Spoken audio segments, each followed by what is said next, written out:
Online ફાર્મસીના વિરોધમાં યોજાયેલી દેશભરમાં મેડિકલ સ્ટોર્સની એક દિવસની પ્રતિક હડતાળમાં જામનગરના આશરે 800 જેટલા હોલસેલ અને રિટેલ વેપારીઓ જોડાયા હતા. એસોસિએશને જિલ્લા કલેક્ટરને આવેદનપત્ર પાઠવીને ઓનલાઈન માધ્યમો દ્વારા થતા નકલી, ડુપ્લિકેટ અને નાર્કોટિક્સ જેવી નશીલી દવાઓના ગેરકાયદે વેચાણ સામે કડક પગલાં લેવાની માંગ કરી.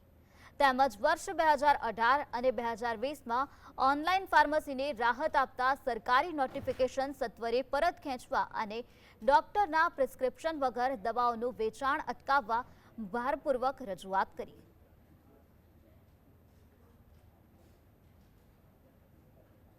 જે ડુપ્લિકેટ દવાઓ ઓનલાઈન ફાર્મસીમાં ખોટા વધારે પડતા ડિસ્કાઉન્ટની લાલચમાં જ્યારે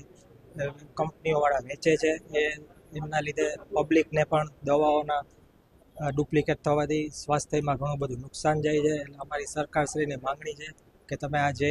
નોટિફિકેશન 2018 અને 2020માં કોવિડ ટાઈમે જે ઓનલાઈન ફાર્મસી માટે આપેલા હતા એ પરત ખેંચી લે કે જે ડુપ્લિકેટ દવાઓ ઓનલાઈન ફાર્મસીમાં ખોટા વધારે પડતા ડિસ્કાઉન્ટની લાલચમાં જ્યારે કંપનીઓવાળા વેચે છે એમના લીધે પબ્લિકને પણ દવાઓના ડુપ્લિકેટ થવાથી સ્વાસ્થ્યમાં ઘણું બધું નુકસાન જાય છે. એટલે અમારી સરકારશ્રીની માંગણી છે કે તમે આ જે